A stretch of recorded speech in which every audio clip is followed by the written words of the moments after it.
사무엘하 15장 21에서 37절 말씀입니다.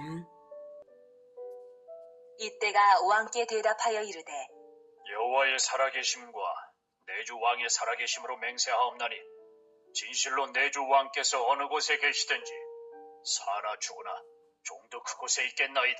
하니 다윗이 이때에게 이르되 앞서 건너가라. 하매 가드 사람 이때와 그의 수행자들과 그와 함께한 아이들이 다 건너가고 온 땅 사람이 큰 소리로 울며 모든 백성이 앞서 건너가매 왕도 기드론 시내를 건너가니 건너간 모든 백성이 광야길로 향하니라. 보라, 사독. 사랑하는 형제 여러분, 6월 8일 수요일 새벽 묵상에 오신 것을 환영합니다. 압살롬의 반역 소식을 듣고 다윗은 도성을 떠날 것을 결정했습니다. 그러나 하나님의 나라를 포기하는 것이 아니라 다만 하나님의 징계를 받아들이는 것이고 도성 예루살렘에 피를 흘리지 않기 위해서이고 하나님께서 반드시 회복시키실 것을 다윗 언약을 바탕으로 굳건하게 믿기 때문이었습니다. 비록 다윗이 중범죄를 저질러서 징계는 받고 있을지라도 하나님의 용서가 분명히 있으므로 언약 또한 흔들림 없을 것을 믿었던 것입니다. 그러기에 자신을 따르겠다고 하는 가드 사람 이때와 600명의 용사들에게 압살롬에게로 돌아가서 안전을 도모하라고 권유할 수 있었습니다. 그런데 오히려 이때는 다윗을 따르겠다고 했네요. 21절 이때가 왕께 대답하여 이르되 여호와의 살아계심과 내 주 왕의 살아계심으로 맹세하옵나니 진실로 내 주 왕께서 어느 곳에 계시든지 사나 죽으나 종도 그곳에 있겠나이다 하니 다윗이 이때에게 이르되 앞서 건너가라. 이렇게 여호와의 살아계심과 내 주 왕의 살아계심으로 맹세를 하는 것을 보면 이때가 블레셋 출신이긴 하지만 여호와 신앙이 분명한 것이 나타나고요. 이때의 여호와 신앙은 다윗에 대한 충성에 결합되어 있어요. 아마도 이때가 이러한 신앙을 갖게 된 것은 다윗의 영향이었을 것입니다. 다윗이 비록 범죄는 있지만 이방인에게 감화를 줄 수 있는 신앙과 인격이었던 것입니다. 그래서 이때 일행이 먼저 기드론 시내를 건넜고 모두가 광야길로 향했습니다. 광야길은 요단강에 가까운 곳으로 향하는 것입니다. 이때 온 땅 백성이 온 땅 사람이 큰 소리로 울었는데요. 이것은 도성에서부터 기드론까지 나오는 동안 그 행렬을 보는 모든 사람들이 울었다는 것이고요. 또한 그 장면에 있지 않은 모든 백성들에게도 동일한 슬픔인데요. 그들에게 다윗 왕이 도피를 하는 것은 곧 하나님 나라의 붕괴와도 같은 것이기 때문입니다. 이렇게 울며 기드론 시내를 건넜더니 거기 언약궤를 맨 자들도 있었습니다. 24절 그와 함께한 모든 레위 사람도 하나님의 언약궤를 메어다가 하나님의 궤를 내려놓고 아비아달도 올라와서 모든 백성이 성에서 나오기를 기다리도다. 왕이 사독에게 이르되 보라, 하나님의 궤를 성읍으로 도로 메어가라. 만일 내가 여호와 앞에서 은혜를 입으면 도로 나를 인도하사 내게 그 궤와 그 계신대를 보이시리라.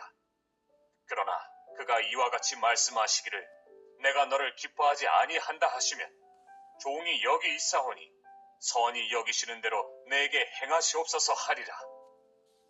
시키지도 않았는데 이때와 600명이 그렇게 나왔던 것처럼 제사장들도 레위인들도 당연히 왕을 따라 가야 할 것으로 알고 언약궤를 메고 나온 것입니다.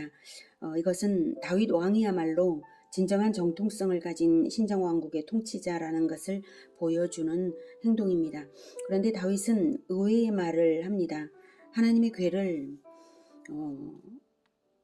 도로 메어가라.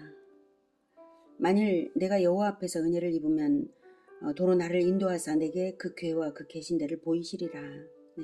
다윗은 자신이 징계를 받는 처지임을 생각할 때에 언약궤를 감히 소유할 수 없고 도피 생활의 언약궤를 함께 유리하게 할 수 없다는 생각을 한 것입니다. 그리고 하나님의 은혜로우신 언약, 다윗 언약에 비추어 보건대 하나님께서 반드시 다윗을 예루살렘으로 환공시키실 것을 믿었기 때문입니다.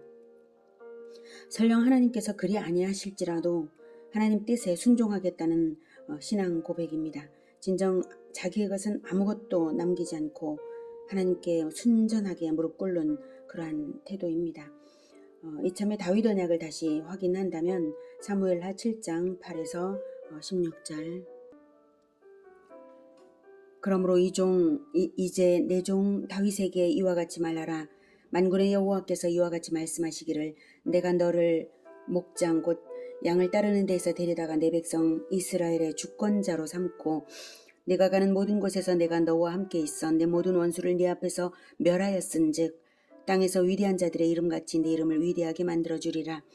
내가 또 내 백성 이스라엘을 위하여 한 곳을 정하여 그를 심고 그를 거주하게 하고 다시 옮기지 못하게 하며 악한 종류로 전과 같이 그들을 해하지 못하게 하여 전에 내가 사사에게 명령하여 내 백성 이스라엘을 다스리던 때와 같지 아니하게 하고 너를 모든 원수에게서 벗어나 편히 쉬게 하리라. 여호와가 또 내게 이르노니 여호와가 너를 위하여 집을 짓고 내 수완이 차서 내 조상들과 함께 누울 때에 내가 내 몸에서 내 씨를 내 뒤에 세워 그의 나라를 견고하게 하리라.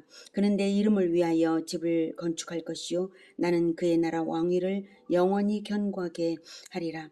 나는 그에게 아버지가 되고 그는 내게 아들이 되리니 그가 만일 죄를 범하면 내가 사람의 매와 인생의 채찍으로 징계하려니와 내가 네 앞에서 물러나게 한 사울에게서 내 은총을 빼앗은 것처럼 그에게서 빼앗지는 아니하리라. 내 집과 내 나라가 내 앞에서 영원히 보존되고 내 왕위가 영원히 견고하리라 하셨다라. 이렇게 영원한 언약을 주셨고 이것은 변경되지 않는 언약입니다. 14절에 그가 만일 죄를 범하면 내가 사람의 매와 인생의 채찍으로 징계하면서라도 하나님께서 주권적으로 끝까지 다윗 왕가를 영원히 세우시겠다는 결단을 하신 것입니다. 이런 하나님이시니 다윗이 할 것은 전적인 순종 외에는 없는 것이죠. 27절.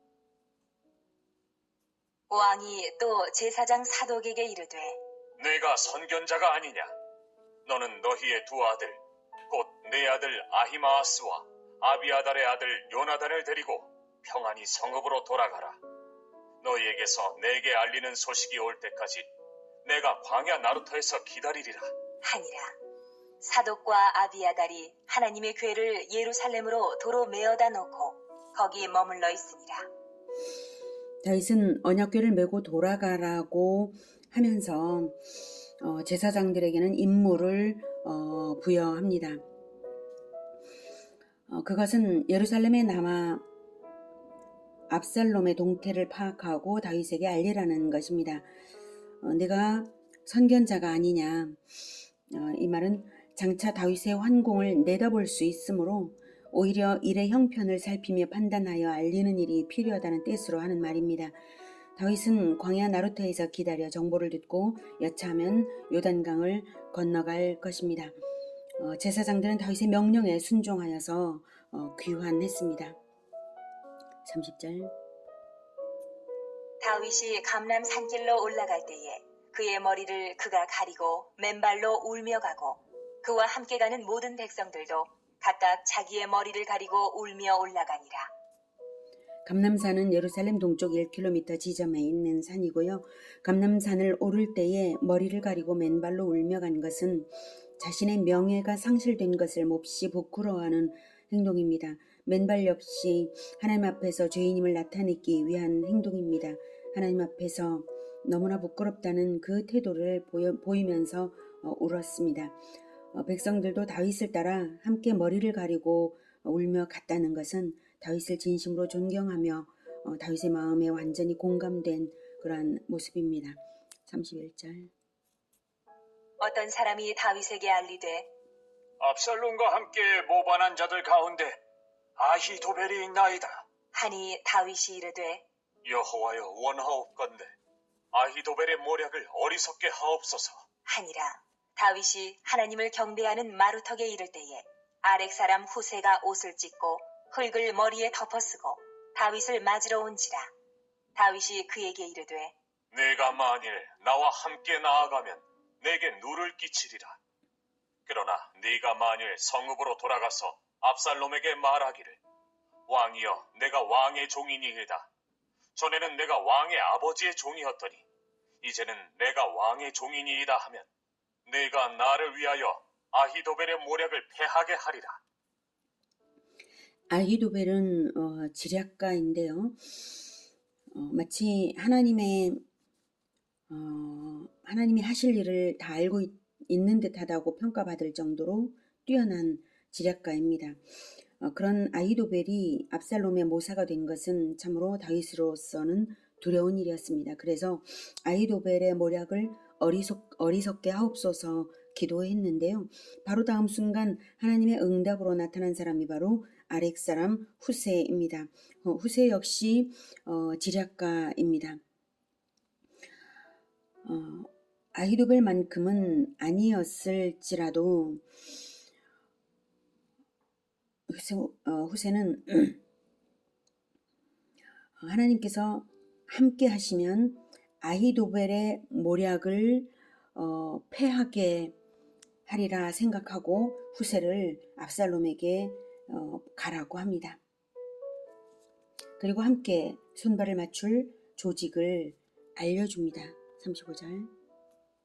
사독과 아비아달 두 제사장이 너와 함께 거기 있지 아니하냐? 네가 왕의 궁중에서 무엇을 듣든지 사독과 아비아달 두 제사장에게 알리라. 그들의 두 아들 곧 사독의 아히마아스와 아비아달의 요나단이 그들과 함께 거기 있나니 너희가 듣는 모든 것을 그들 편에 내게 소식을 알릴지니라. 하는지라. 다윗의 친구 후세가 곧 성읍으로 들어가고 압살롬도 예루살렘으로 들어갔더라. 네, 예루살렘에서 일어나는 일을 알려줄 연락망이 조직되었습니다. 후세가 사독과 아비아달에게 그러면 이 두 사람은 아히마아스와 요나단에게 알려 다윗에게 보고되도록 한 것입니다. 비록 도피 행로였지만 하나님은 환궁을 위한 정보망을 조직하게 섭리하셨고요. 다윗의 지혜는 하나님의 섭리에 즉시로 연합이 되어서 후일을 도모할 수 있는 중요한 것을 준비했던 것입니다. 후세는 약간의 시차를 두고 압살롬보다 먼저 예루살렘에 들어갔습니다. 이것 역시 하나님의 섭리입니다. 한편 후세가 예루살렘으로 들어가는 것은 매우 위험한 일이었는데요. 왜냐하면 후세는 다윗의 친구인 줄을 다 알므로 후세가 거짓으로 압살롬 편에 드는 것을 압살롬이 믿어준다는 보장이 없기 때문입니다. 계략이 발각되면 목숨을 부지하기 어려운 일이고 설령 발각이 되지 않는다 해도 압살롬이 후세를 믿지 않고 후환을 없애려 할지도 알 수 없는 일이기 때문이죠. 후세가 다윗의 명령에 순종한 것은 그만큼 생명을 걸고 다윗을 사랑하고 하나님께서 다윗과 함께 하신다는 것을 알았기 때문이죠. 오늘은 비록 징계를 하시기는 하지만 동시에 회복을 위하여 섭리하시며 준비하시는 하나님을 만났습니다. 영원한 언약을 세우셨으므로 하나님은 열심으로 언약의 성취를 위해 모든 것을 성취해 나가십니다.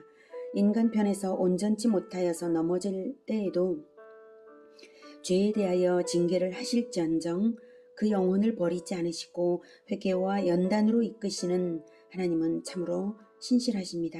이렇게 하시려고 언약을 미리부터 주신 것입니다. 연약한 인간과 언약을 통하여 관계하시는 하나님을 찬양합니다. 언약이 있기에 우리가 믿음만으로 구원이 있는 것입니다. 언약이 있기에 우리가 믿을 것이 있습니다. 언약이 있기에 우리가 넘어져도 다시 일어설 수 있고 회개할 수 있는 것입니다. 우리가 믿는다는 것은 자신의 신념을 믿는 것이 아니라 하나님의 언약을 믿는 것이므로 참으로 든든한 구원의 반석이요 요새 안에 있는 것입니다. 언약 안에 있다면 아무것도 두려워하거나 염려할 것이 없습니다. 할렐루야. 기도하겠습니다. 하나님, 우리는 우리를 믿을 것이 아무것도 없습니다. 우리는 흔들리는 갈대와도 같은데 오직 하나님의 언약은 영원하시고 흔들리지 않으십니다.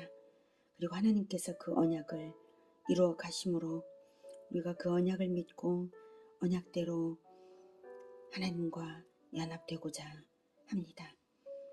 언약의 피를 십자가에서 뿌리시고 우리에게 모든 민족 제자화를 사명으로 남기신 주님, 우리가 그것을 위하여 날마다 나아갑니다. 주님께서 우리를 위하여 사랑하신 그 사랑의 마음을 가지고 날마다 더욱 나아가겠습니다. 그리고 다시 오실 언약을 믿습니다. 이 모든 것을 하나님께서 다 이루실 것이므로 우리가 아무것도 두려워하지 않고 아무것도 염려하지도 않고 아무 것에도 욕심 부리지 않고 모든 것을 내려놓고 오직 주님 따라갈 수 있습니다. 주님, 우리를 붙들어 주시고 우리 마음에 늘 계셔 주시옵소서. 예수님의 이름으로 기도드립니다. 아멘. 이어지는 시간은 개인 기도 시간입니다.